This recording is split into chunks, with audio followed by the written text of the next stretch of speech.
আসসালামু আলাইকুম ভিউয়ার্স, আজকে আমি গরুর মাংস রান্না করব। এটা আমি আলু দিয়ে রান্না করেছি। তো আজকে চলুন দেখা যাক আমার এই গরুর মাংস রান্না করতে কি কি লাগছে। তো এই টাইপের গরুর মাংস আমরা সবাই কম বেশি রান্না করি। তো আমি আমার রেসিপিটা আপনাদের সাথে শেয়ার করছি।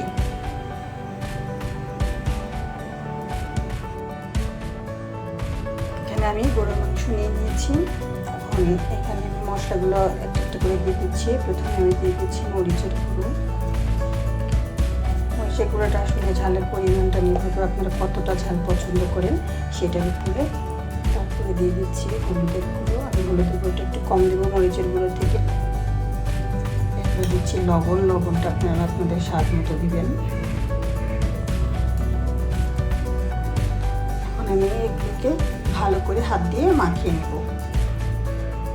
মাংসটা মাখানো শেষ। এখন এটাকে আমি চুলায় প্যানে তেল দিয়েছি। এখন আমি এখানে দিয়ে দিচ্ছি পেঁয়াজ।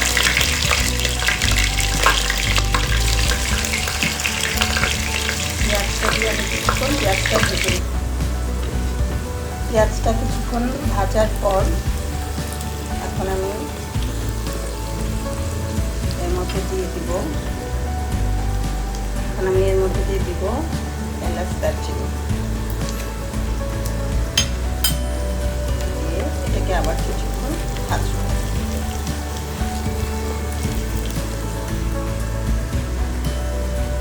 এখন দিচ্ছি রসুন বাটা,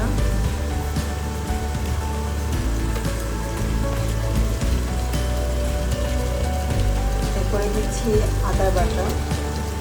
আদা রসুনটাকে আমি কিছুক্ষণ কষিয়ে নেব।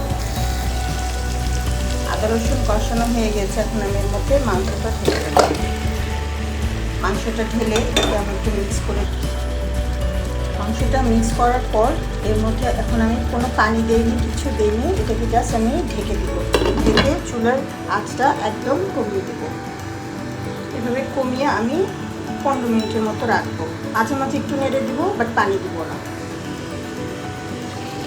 আমি এর মধ্যে পানি দিইনি, বাট এর মধ্যে পানি উঠে গিয়েছে, দেখতে পাচ্ছেন আপনারা। এখন আমি এর মধ্যে দিয়ে দিব আলু, ছোটো রাখা আলু। ইচ্ছা করলে আপনারা যা নাও দিতে পারেন, আলু ভালো না লাগে তো আলুটা স্কিপ করতে পারেন। এখন আলুটাকে আমি মিক্স করবো। আলুটা মিক্স করে আমি কিছুক্ষণ কষিয়ে নিলাম। এখন আমি এর মধ্যে পানি দিয়ে দিব।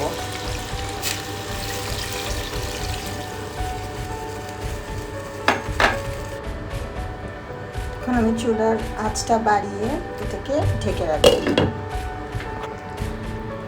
পানি দেওয়ার পর পানিটা কিছুক্ষণ আমি পানিটাকে শুকাতে দেবো। এখন আমি এটাকে আবার ঢেকে কিছুক্ষণ শুকাতে দেবো পানিটা, যাতে তেলটা উপরে চলে আসে এবং মাংস আলু দুটোই সিদ্ধ হয়ে যায়। এভাবে করে যখন মাংসের তেলটা উপরে উঠে আসবে এবং ঝোলটা শুকিয়ে যাবে, মাংস সিদ্ধ হয়ে যাবে, তখন আমি এখন নামিয়ে ফেলবো। তখন বুঝতে হবে যে মাংসটা হয়ে গিয়েছে। এখন এটাকে আমি নামিয়ে একটা সার্ভিসিং বলে সার্ভ করে দেখাচ্ছি। হয়ে গেল আমার গরুর মাংস রান্না করা। রেসিপিটা আপনাদের কাছে কেমন লাগলো কমেন্টে জানাবেন। আর এরপরে নিশ্চয়ই অন্য আবার নতুন কোনো রেসিপি নিয়ে চলে আসবো। সেই পর্যন্ত সবাই ভালো থাকবেন। আল্লাহ হাফেজ।